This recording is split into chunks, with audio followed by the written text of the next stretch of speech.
So for the first session of this afternoon, we thought that it would be a good idea to bring into the conversation some of the range of research on contemporary questions around faith in Scotland, faith in politics in Scotland, that's going on within the School of Divinity, and it's within Theology and Religious Studies at the University of Edinburgh.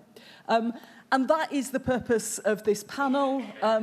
And the chair is one of our doctoral researchers who's going to introduce himself and say a bit about his work, and then introduce the panel. And we're hoping that this, and I think most of the afternoon sessions, will be quite conversational, quite interactive, and will help us to put more layers, more different perspectives into the very rich conversation that already began this morning. So without further ado, I'll hand over to Stephen Noon, who's going to chair this panel.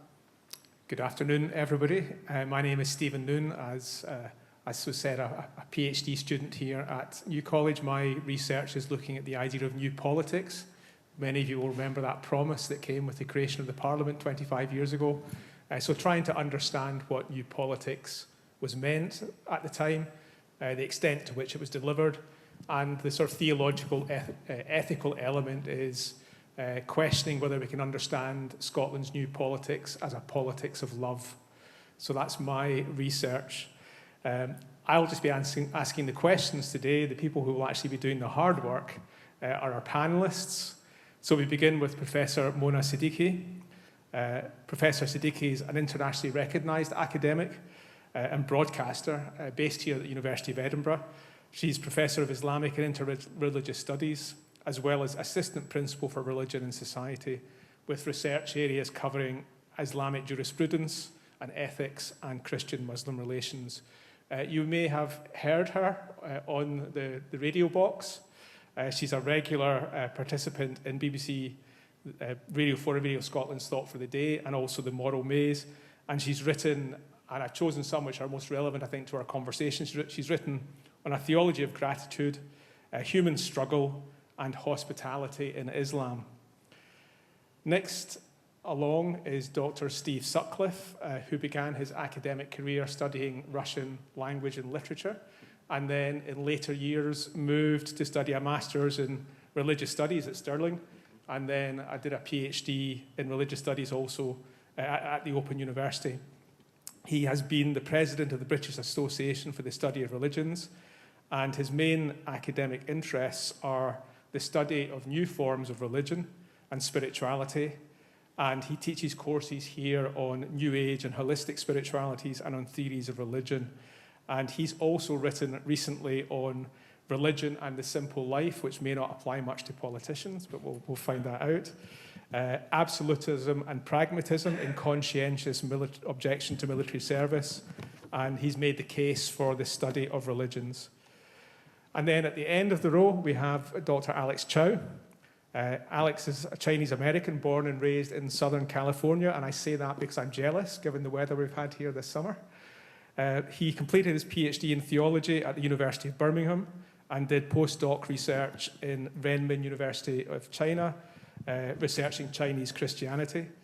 He joined the University of Edinburgh just over a decade ago and is co-director of the Centre of the Study of World Christianity and co-editor of the Journal of Studies in the World Christianity. He's written extensively on Christianity in China and East Asia, and recently has edited written books including Theosis, Sino-Christian Theology, and Chinese Public Theology. So that's a very brief introduction to our esteemed panel. The way we're going to work today is I'm going to ask each of the panel to make some introductory comments, 5 or 10 minutes. We will then have a bit of a conversation amongst us here on the panel, and then I'll open it for questions, and hopefully there'll be lots of raised hands. So I'll pass it on, Professor Siddiqui. Thank you. Thank you so much. Thank you, all of you, for coming. And thank you, Rachel, for the invitation to come and speak. So I don't have a coherent paper here or even coherent reflections. I just have some thoughts as when I was thinking about the relationship between religion and the Scottish Parliaments. For me, it always comes down to how do we speak about religion in public life. And to what extent is politics a reflection, partially, of the way we think about religion? And to what extent can religious groups, whether you call them faith communities or religious personalities, impact the way politicians speak and act? And we've had a lot of that in recent weeks, and we may get to talking about those later on. So just a few thoughts. I've lived in Scotland now for 33 years, and I always see the huge potential in Scotland to tell a different story from the rest of the UK, both politically but also culturally. And I think when it comes to religion, it should be a story in which people don't feel awkward or defensive when talking about faith, both the good and the bad, the difficult and the easy. And I think when it comes to the Church of Scotland, I would say that I would want it to be a church that is proactive rather than reactive. And I know that may mean different things to different people, but for me, it's more about what, if I think about the two institutions in Scotland, the political and the religious, the Church of Scotland being Scotland's national church, then what story can the church tell about Scotland that may be slightly different from the story that the politicians can tell? Or how can we have a story that is in union with both the church and the politicians? And I say that because at the moment it seems to be, or it has for the last few years, the political story has only been about nationalism versus unionism. And I think that if we don't look at the other stories that we have in Scotland when it comes to religion and our religious history, our heritage, and the future of a pluralist Scotland, let's say, then I think we're doing ourselves a disservice by not tapping into that richness. I think this because I think people's lives have all kinds of rituals and loyalties, not just political loyalties. And if you don't tap into their other loyalties and their other commitments, then you don't get the full impact of what difference individuals and groups can make. I think a Scotland that is inward-looking, which concerns itself only with political identities, doesn't recognize the full breadth of human experience, which goes in making a country, but perhaps more importantly, a community. I think also it's fair to say, and I have said this on many occasions, that just because religion no longer has a hold on public life, we still see it everywhere. And by that I mean that religion doesn't really guide our institutions in the way it did maybe 100 years ago. We see religion everywhere in the conflict in Gaza, in the heated discussions around migration, and increasingly the failures and successes of multiculturalism. Maybe Scots think that we are a less divided place when it comes to these conversations, but I'm not sure about this. And this is where I think politics, with a big P and a small p, needs to be more expansive, not just about passing laws about hate crimes, etc., but about creating a culture that is outside the law, but creates a culture of inclusion, but also debate, robust debate. Inclusion doesn't mean that you accept everything. Inclusion has to be a place or a concept where there is a place for robust debate about the kind of society we want. In the last couple of years, I would say the only time that religion became or came into the news was, at least away from the Gaza conflict, in Scotland particularly, was on the leadership contest between Kate Forbes and Hamza Yusuf. And to me, aside from the issues around the individual stances of the two individual contestants or candidates, it seemed to me that what we're seeing in a largely secular, and I know we can understand secular in different ways, but let's say a largely secular Scotland, is that there is religion that is palatable and religion that isn't palatable. And so in some ways, it seems to me that when we think about religion, we're not really thinking about religion in terms of doctrines and creeds. We're actually talking about what value systems do you bring to the public space? What value do you bring rather than what is your faith? And I think that it was kind of illuminating, but also quite depressing to see that the interest on religion was only about if someone says this, there must be this. And basically, when the attention was taken off the individual candidates, the whole debate about what values we bring seemed to disappear. And I do think that considering that, you know, the Church of Scotland is a national church, we have a Scottish Parliament in existence for 25 years now, we need to be able to do something that blends together the individual loyalties, commitments, but also the dilemmas of people in faith communities face. And I don't mean vis-a-vis secularity, I mean within their own faith traditions, but also have a space in the Scottish Parliament that takes faith seriously, not because it believes in interfaith or because it wants to have evening parties where you bring different leaders together, but because most people believe, even if the census shows that people may not go to church anymore or be as pious as they once were, most people live in cultural contexts where there is still some semblance of some kind of religious belief. And even if it's not very apparent most of the time, it doesn't take much for that belief system, that cultural identity to be lit, as we have seen in the last year. So just to sort of end on this, I think the challenge, the final thing I would say is that the challenge is when you have a society, and most Western liberal democracies are societies of human rights language, a human rights language that doesn't find resonance in most religious traditions, how do you actually merge the two? How do you bring together people's ideals of what their faith is with a human rights consensus, which seems to be everywhere in Western liberal democracies, and which most of us would agree that we do not want to roll back on the human rights language. Thank you.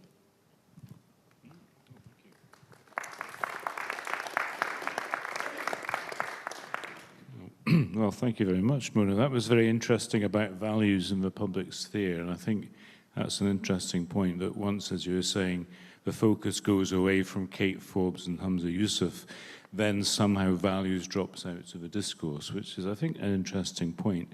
I suppose one place to look for a voice in the secular sphere and as a product of the secular sphere that does have something to say about values would be the humanist society. You know, but in some ways, that's an exception, but we might talk a bit more about that in a minute. I thought I might start with a few observations from the takeaway headlines of the census from 2022. I'm sure some of you have had a look at these. It doesn't make for, well, it depends on your point of view, I suppose. It doesn't make for particularly good reading, I think, for perhaps members of the Church of Scotland. But I mean, quantity isn't everything, right? You know, feel the quality is an important point. So as you probably know, perhaps the strongest takeaway from the census in relation to the question on religion, the voluntary question on religion, is that 51% responded to say they had no religion. Now this is, in other words, you could spin that to say the majority of the Scottish population has no religion. It's a bit more complex than that, because I know folks, sociologists in particular, who've been delving into this category of non-religion. I mean, leaving aside the question of problems with reading censuses anyway too literally, and we've always got to interpret the material. So I'm not trying to, you know, say we should take this as a gospel, as it were. Nevertheless, no religion is a category that doesn't translate obviously into meaning the rejection of religion, atheism, something like that. It's quite clear from studies that have been done by a number of folks, including a former PhD student, well, in fact, a former master's student here who went on to do his PhD in Lancaster, that no religion can be unpacked to mean all kinds of qualitative positions that are more ambiguous, more nuanced. Within the no religion category, this particular author, who's called Dr. Chris Cotter, for example, in an early study of students at the University of Edinburgh, found that when he unpack the no religion category with them, actually some of them said, well, they were spiritual. Some of them said, yeah, they had some kind of faith. Some of them said, yes, well, I've got values and I look for these particular sources on which to construct my values. So that partly goes back to answer Mona's point about, where's the discourse on values in secular society, if you like. It's there, I think, as some of the studies of the non-religious tell us, but it's not obvious and it's not easy to quantify. Anyway, nevertheless, it is quite noticeable, I think, quite something to remark that 51% of folks are saying, right, I have no religion in the formal, strict, categorizable, recognizable sense of being a member, say, of the main churches in Scotland, or of being a Muslim, a Sikh, a Jew, etc. So that's one headline to think about that's quite interesting. Another headline to think about is the religious group that saw the largest decrease since the 2011 census has been the Church of Scotland. You can look at this material for yourself on the web pages and see it in black and white, if you like. In 2022, just over 20% gave Church of Scotland as their religion, and this was down from 32% 10 years previously and from 42% 20 years ago. So this translates into a fall of over 500,000 people, 610,000 folks since 2011 alone, and over 1 million since 2001. So, there's obviously some sobering kind of statistics there. Again, keeping in mind my warnings about not reading statistics too literally. At the same time, the Church of Scotland remained the largest group amongst those in 2022 who said they had a religion. So there's a picture of numerical decline in some ways, but there's also a picture of still being a significant part of that portion of society that answered positively to the religion question. The final takeaway from the census is quite interesting. Again, you have to be careful not to sort of, over kind of emphasize or over-interpret this, but the largest religious grouping in Scotland now, sorry, I should say the fourth largest religious grouping, according to the census, after Christian, after Muslim, after Hindu, is, what do you think? Any suggestions? It's pagan, yeah, it's pagan, that's right. So this is, it's still a tiny proportion of the Scottish population, right? If I get my stats here from my handout, can't quite find it. It's a small proportion, but nevertheless, there are more pagans, according to the census, than there are Jews in Scotland and Sikhs in Scotland. So this is, did I say that? Yes, that's right, yeah. So, this is an interesting kind of rise of the folks. It's some kind of index of the rise of the popularity of nature, the natural world, a kind of pantheistic,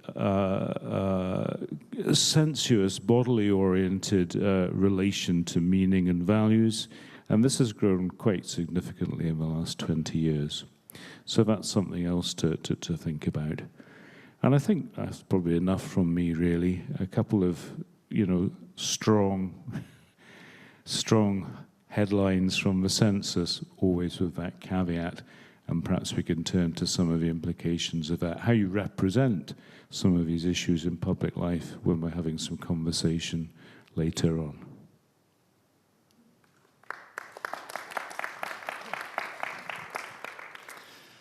Thank you very much. So I'm Alex Chow, and I'm coming to this question of religious communities and politics in Scotland. In some ways, with some parallels to my colleagues, but maybe also with a different stance. And in particular, what I'm speaking on is a little bit coming from my research, a project I call New Scots Global Christians. And this project has been looking at the development of Christianity amongst New Scots. That's a very particular term in Parliament, as used in the Parliament, but has a longer history. So in Parliament right now, it's often used in terms of refugees. But the term has historically, and the way that I use it, been actually tied to post-World War II migration. Okay. So in particular, my research has been interested in this question of migration into Scotland in the last half century or so, and how that has shaped the demographics of Christianity. And of course, the project has started its first phase looking at Edinburgh in particular, looking at what I call global Christian communities in Edinburgh. And just to give you a sense, I focus on Edinburgh as a start, partly because, for those of you who may not know, Edinburgh is the #1 destination for international migration in Scotland. It is not Glasgow, as most people presume. That is number 3 on the list. Number 2, any guesses? Aberdeen. Yeah, so Edinburgh, Aberdeen, then Glasgow are the destinations for migration, international migration. And of the research looking at Edinburgh in particular, we identified over 80 new fellowships, congregations, worship services, and masses that are held with a focus on Christians from Africa, Asia, Latin America, and other parts of Europe. And this is particularly important when we think about, for instance, what my colleague Steve has just brought up about the census. Of course, the census data has identified that 38.8% of the Scottish population today is Christian. Immigrants buck that trend. Immigrants, by and large, are quite religious. And we don't have the data about Scotland in terms of immigrants and religion just yet. But in the UK in general, we're looking at 57% of immigrants are Christians. Okay? That is quite a difference, if you think about that, compared to the Scottish Christian population. Now, how does this change the future of Christian engagement with politics if the demographics of Scottish Christianity is changing? And I think this is a question that was in my mind as I was preparing for this. And I think there was just 3 takeaways that I have from when reflecting on this question. The first is that by and large, theologically and politically and socially, many of the groups that I've researched lean much more on the right, theological, political right, okay? Which is quite different, if you will, from the trajectory of many historic denominations in Scotland. This does not mean that there is no civic engagement, but it looks very differently than at a large institutional level, right? And much of it is happening at a grassroots level, in local settings, where individuals, churches and congregations are supporting new migrants, for instance, in negotiating visa regimes, or negotiating housing or healthcare or educational systems. Many of these groups that we've looked at are also participating in different types of social welfare programs through Bethany Trust or Edinburgh City Mission, or creating their own food banks and other types of social welfare activities. Now, this is a very different type of engagement, but it is a civic engagement, and it does change the dynamics of what is happening. The second reflection, which is in some ways tied to that first one, is that that many of, all of the groups that when I've had interviews and have we've raised in focus groups this question of collaboration with other Christians, all of those that we've talked to want to collaborate with other Christian groups, okay? But it doesn't happen. And why doesn't it happen? And there's lots of reasons for this. Some of it has to do with the institutional existence of these organizations. Many of these churches are independent and disparate. And so there's not these large denominations and networks that have ecumenical officers that you could say, that's the person I get in contact with, right? They're individual groups, right? So there's an institutional question, but there's also times in which many of these groups would want to collaborate with other churches which have not been reciprocated. And sometimes the reciprocation is, if I may, a difference of power in the reciprocation, and a difference in expectations. And, but that also raises different types of boundaries for collaboration, namely in theological differences, cultural differences, linguistic differences, as well as different perceptions of what Christians should do in society. Now, alongside these first two matters, the fact that many of these groups are theologically and politically towards the right, and also have challenges, there's challenges in the ecumenical collaboration. The third thing I want to suggest is that there's a question about how Scottish churches, and I include these groups in the mix, right? Scottish churches engage the question of migration from a governmental level. I'm part of the cross-party group on migration, and I'm struck by the discourse on migration because so much of it, for one, doesn't mention religion, right? But another thing is that by and large, most of the conversation around migration has to do with refugees. Now, this is a very important question, refugees, right? Especially with the sobering news yesterday that many of us heard of 12 lives lost crossing or attempting to cross the English Channel.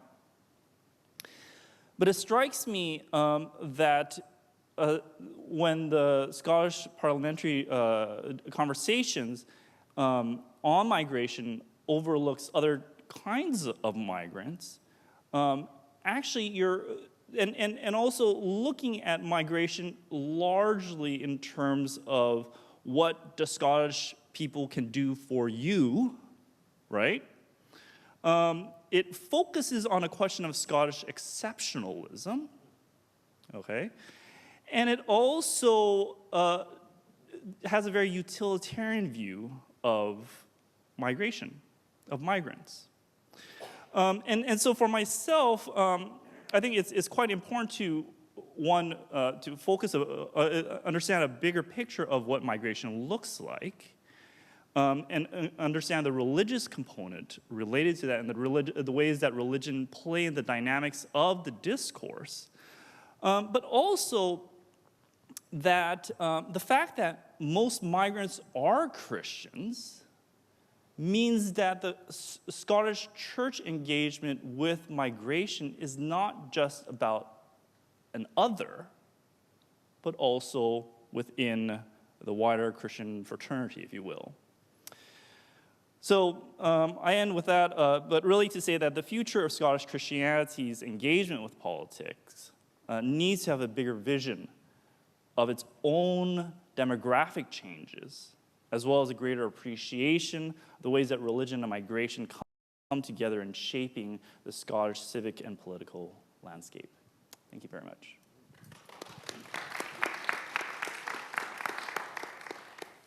Thank you, everybody. So I'm going to have Chair's privilege of asking the first question. So I'm struck this conference is obviously about devolution, the 25th anniversary of devolution.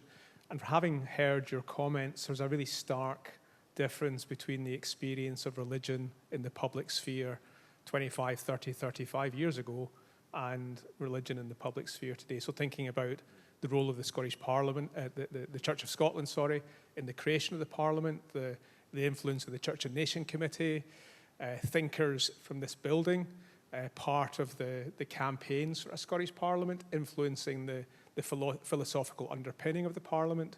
Figures like Canon Kenyon Wright, who were there to help, created the space for the politicians to come together in order to deliver the Parliament. So an institutional, nationally significant, philosophically confident religious sphere, and a contrast with some of the things you've been talking about just here. So where do you think, what is the contribution of religion to the political sphere today in contrast to where it was 25 years ago?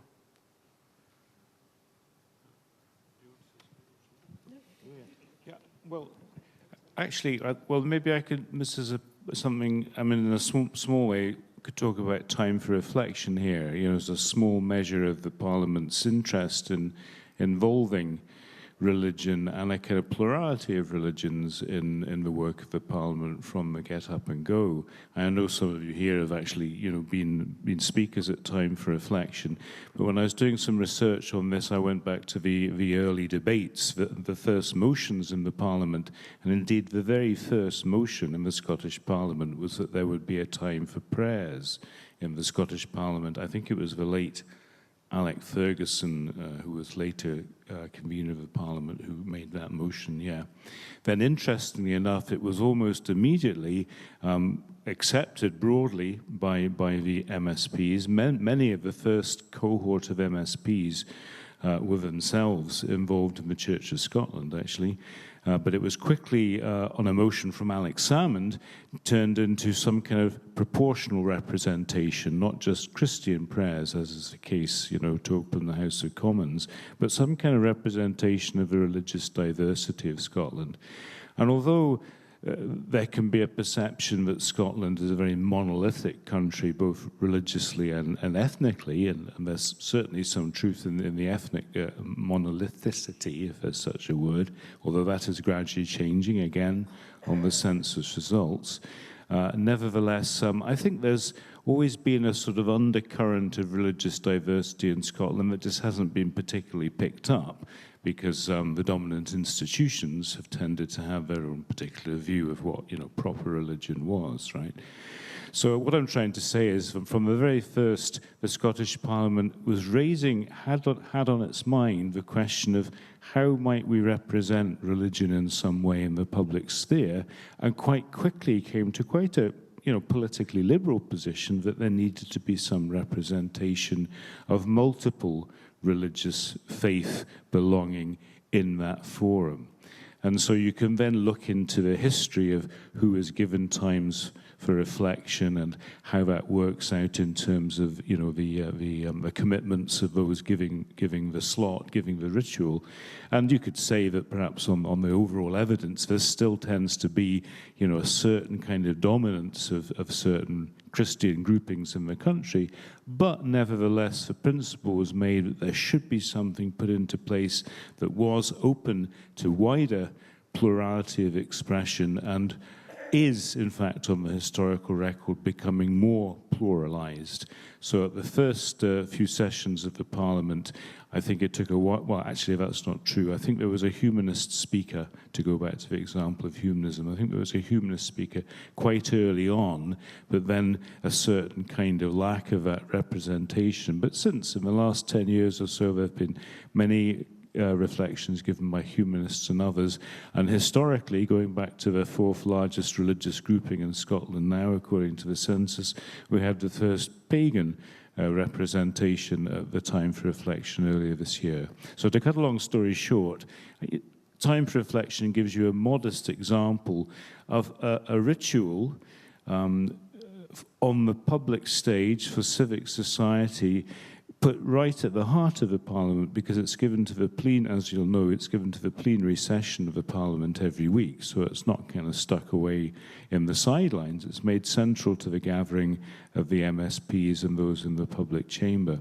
So there's been some kind of commitment there, some evidence to a commitment, however that's panned out historically and practically, right? There's been some kind of evidence in the thinking, the values of the original parliamentarians to have some kind of inclusivity, at least of representation within the Parliament and for the Scottish people? So I think there's a difference between talking about, when you say religion in the public sphere, it can mean so many different things. There's a difference between institutions, such as a church or any other religious institution, and I think people have a slight suspicion of religious institutions. They think that religious institutions are generally self-serving, and that they're inward-looking, and that they don't really have anything to say about ethics and values, even though they do. I'm not saying this is true, but there is a perception that institutions will not be self-critical. Institutions will not evaluate where they might be going wrong, which is different to the fact that actually religion is everywhere in our politics at the moment, except if you give space for time for reflection, actually an even thought for the day, you're giving a sort of formal nod to religion without ever having to really debate the problems. And so therefore, you know, Thought for the Day is the most overproduced 2 minutes of radio, right? Because you can't be seen to be saying anything that might upset anyone. And I think Time for Reflection is also, you know, very mild. It's not going to say anything too dramatic because you might upset people. So there's a sense that we will give a nod to religion and show ourselves as inclusive. And I'm not taking anything away from this, but it's just to say that people are generally afraid of talking about religion in case they get something wrong, in case they upset someone, or in case there's a senior public figure who will come out and be angry about something. And I think the more scared we become as a society, the more disservice we do to a big chunk of what actually feeds into so much of our politics without it ever being called by name. Because for many people, religion is a really major part of their identity. It's not their whole identity. And even if they don't exhibit it as their identity, it doesn't take much for that litmus paper to be lit. And if you add religion to any kind of national debate, you're only going to inflame it. So that I can see why people are scared, but I think that as a society, we are robust enough to have these discussions.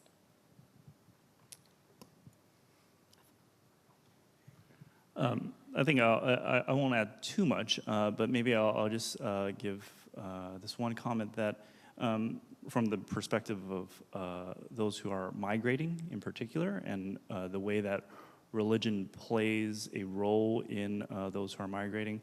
2021, we had the Hong Kong BNO visa route that was introduced by Parliament that created this huge influx of Hong Kongese migration.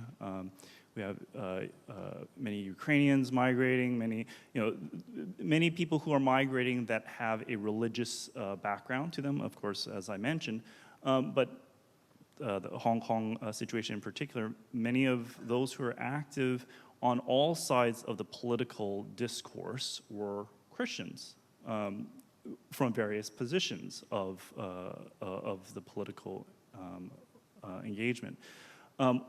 When you migrate and come to a country that has a very different type of sense of political liberties, especially in being able to speak about religion, coming from contexts where religion is much more contentious even than in Scottish Parliament, that draws in a very different dynamic in that migration pattern, and in the migrants and how they want to engage with politics. I think it is. I don't want to say too much more, but just to say that I think it's for migrants in particular, it's a very complicated situation of why religion is important and whether or not their previous context enabled them to speak as freely or as directly as in Scottish society. Thank you. Do we have any questions, comments from the floor? So shall I?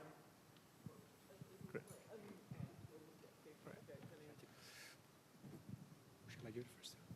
Well, let's take a couple and we can get more in that way.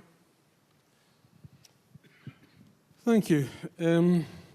Professor Siddiqui touched on, I think, the difference between Scotland and the rest of the UK, is it like, and Dr. Chow were saying, Scottish exceptionalism.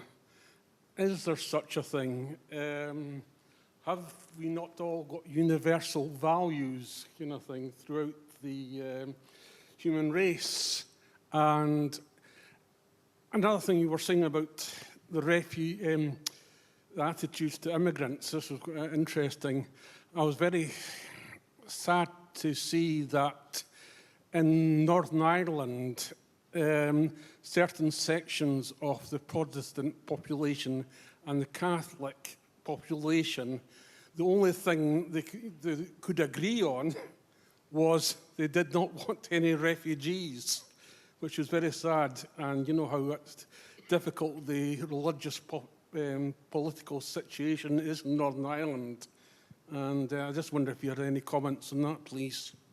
So we'll take another just quick one there and then come back to the panel. The lady in the line. Thank you. Back row as well, yeah. My question is one which Stephen has heard of the issue before. You, Dr. Chow, referred to involvement in a cross-party group. I would be very interested to know to what extent both 121 and the CTPI, for example, have looked at the memberships of cross-party groups to see where the voice of Christianity is or isn't, and how it might be, by request to an individual to serve on a CPPG, be introduced. So basically, it's how many CPPGs, of which there are now far too many, have the voice of Christianity within them, or how it could be introduced. So we'll come to the lady at the back. In the next round, we'll go to the panel now. Who would like to respond first? Yes, thank you. I'm Bonnie. I'm the convener of the Interfaith Relations Committee of the Scottish Episcopal Church. And I'd really like to thank Professor Siddiqui for the challenge to widen our perspective, and I think that's a very excellent one, which brings me to my question, where Dr. Chow mentioned about a lot of the Christian immigrant communities are they're perceived as being to the right or conservative. And I can understand where that's coming from, given the, what you just explained about the fear of being able to speak out in public and in the places that people have come from. But I would challenge that maybe that perception of people being conservative is maybe not where we would be coming from. It's a different kind of conservative for each context that we're talking about, whether people are Coptic Christians from Egypt or Iranian Christian converts or the Maratoma from India, you name it. They're all coming from different contexts. I'd like to mention, I used to work in an interfaith context in Brighton with a lot of the Muslim communities. And there would be, say, one mosque would be set up, and that was for people that were coming from Pakistan. And they were used to worshiping God in their certain way, and that's fine. And then you'd have another group that would come in from Morocco, and they say, oh, this isn't how we do it. So they would set up another mosque, and then another group would come in, say, from Malaysia. Oh, no, we don't do it that way. So another mosque is set up. And then you have the second and third generation, and the young people and the teenagers, and they're all mixing together, and they just kind of say, well, what is this? I thought we were all supposed to be one ummah. So they call for coming together. So there's a process here. One, it's about our perception of people being conservative, and maybe, I don't think that that's a lack of concern about human rights. In fact, I would think that there's probably a stronger concern about human rights in people that are coming in. We need to give all of this time and not throw our own perceptions onto others, and maybe let things kind of evolve. Yeah. So Alex, we'll go to you first. A lot of the questions were to you. Sure. Maybe quickly to the question about CPGs, I don't know is the answer to that question. The CPG migration, we have somebody from the Church of Scotland that's also on there, as representative for SFAR, Scottish Faith Actions for Refugees, if I'm not mistaken. Yeah, good. And I think I don't know of anybody else within the migration CPG that's involved. Membership is pretty easy as far as I'm concerned for CPGs. There's a list, there's an email, you contact them and you could come. So if you're interested, you can participate. I'm sorry? I know that, but what I really wanted to grasp was the extent of the voice of Christianity across the 119 CPGs. Yes. So There is such huge potential. I'm on 3. So Yeah, I think if you ask the parliamentary officers if you ask the different parliamentary officers in the room, David can probably back this up as well. There's quite a few. I'm on 3. Anthony, how many are you on? 2. You're on 4. David Coleman, how many are you? No, any? Yeah. But I would encourage anybody, if you have an interest in a topic, to go on the CPG list and do join them. But it would be great if we had a way of linking up. We'll just have a wee conversation. Sorry, David.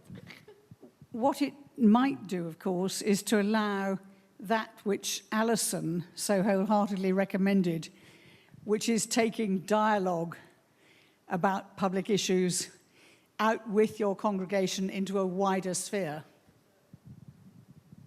Okay. Thank you. In terms of the question about Scottish exceptionalism, I think my point with that was, if you look at the history of the language of Scottish Parliament, Scottish government, excuse me, and then prior to that, the Scottish executive.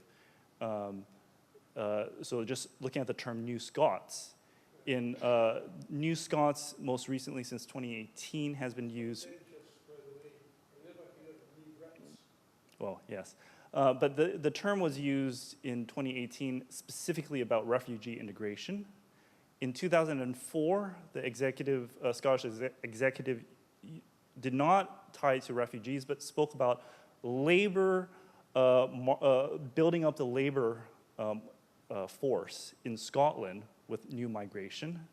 And prior to that, before the establishment of the Scottish Parliament, the term was used more broadly for post-Windrush era migration.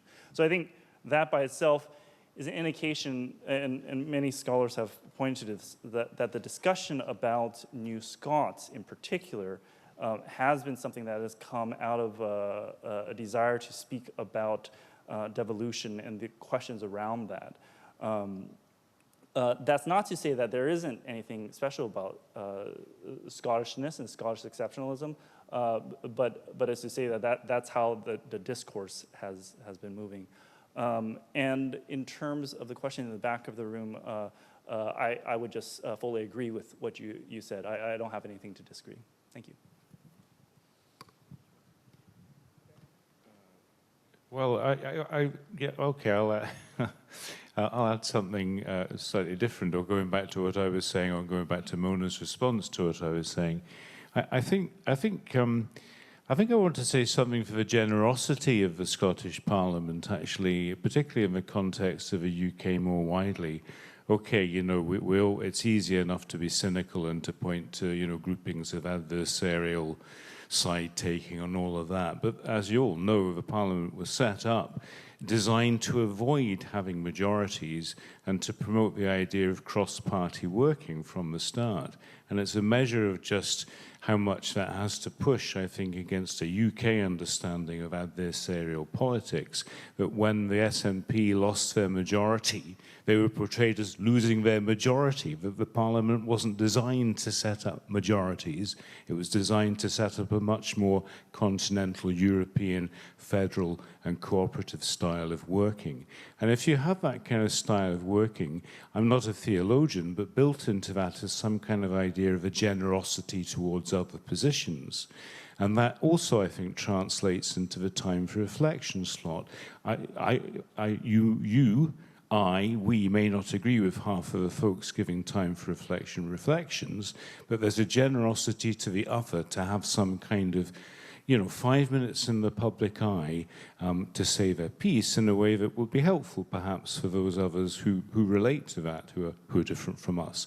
So I simply want to make a point here about, in 2004, 20 years ago, I wrote a chapter for a collection of stuff about religion in modern Britain called Devolving Scotland, Devolving Religion. And I do think there's a kind of, what's the word, an elective affinity between that political devolution and the encouragement of the, if you like, the coming out of different religious identities in the public square. In a small way, in a problematic, difficult way perhaps, but I think there's an impetus there that's worth hanging on to, despite the good critiques that can be made, actually, of time for reflection as quite a controlling template, right? You've got to give your texts in advance, you're ushered to the podium, you implicitly have to give a Protestant sermon, right? Whatever your religious position. So there's all these constraints on it. Yet, let's also look for what generosity of spirit there could still be within that format. Just very quickly, I think I like the word generosity, Steve, and I think my point was actually that I think Scottish society, by and large, is a very thinking society. I don't mean it to be an exceptionalism in the sense that the rest of the UK isn't, but we're a small society, and for the size of the country, a lot of people are interested in ideas that probe beyond the surface. So precisely because there is time for reflection and these opportunities, I think the Scottish Parliament, as well as the Church of Scotland, can do more in terms of bringing to the public those debates which are difficult to have and which can't be encapsulated in whether it's thought for the day or time for reflection or those small moments. We have time for one last question, if there's a quick at the front here. Yep.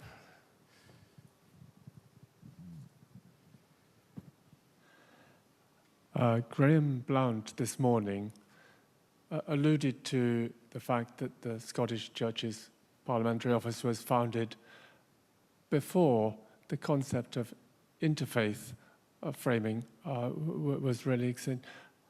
And by implication, that suggests that maybe that would be now a more appropriate way of gathering people of faith and ensuring that faith concepts and faith values are brought in. Should we merge the two? And what's the panel's view? I think keep away from the word interfaith. Often interfaith is an umbrella term for the best of mine, the worst of yours, or basically just bringing together people to say nothing particularly contentious. And I think that this is, if we're going to do something different, do something more robust. Yeah, no, I think, but I mean, there is this going, again, sticking with the time for reflection thing as a kind of leitmotif or a lightning rod through this. There's obviously a lot of unease about the potential contentiousness of the things that could arise, and you're right about that. And there have been, and and lots of people in the room will know, of certain issues that have come out of addresses given to time for reflection, but of course controversy. But I still think that that there's something there, to keep that forum open. But I lost my train of thought there. But my point was that the Parliament itself is implicitly aware of how contentious this is. And some years ago, when we were being encouraged to offer our expertise to wider Scottish civil society, I said to the Parliament, I'd be happy to talk to a group of MSPs about time for reflection based on my research that I've been doing to see how this could be further developed. And I didn't get any reply at all. And indeed, I think on the 20th anniversary, I think Alison Elliott might be able to correct me if I get this wrong, there was talk of having a book to commemorate or collect some of the addresses that have been given at time for reflection. Sorry if I've put you in the spotlight, Alison, and you didn't tell me that. But again, that sort of fell through. So they know the Parliament knows the kind of hot potato it can be. So I think they're trying their best, let's be. Anyway, something else that's not on time for reflection. So we've ended spot on time. I think. So thank you very much to the panel for your comments, and thank you to the questions and contributions from the floor.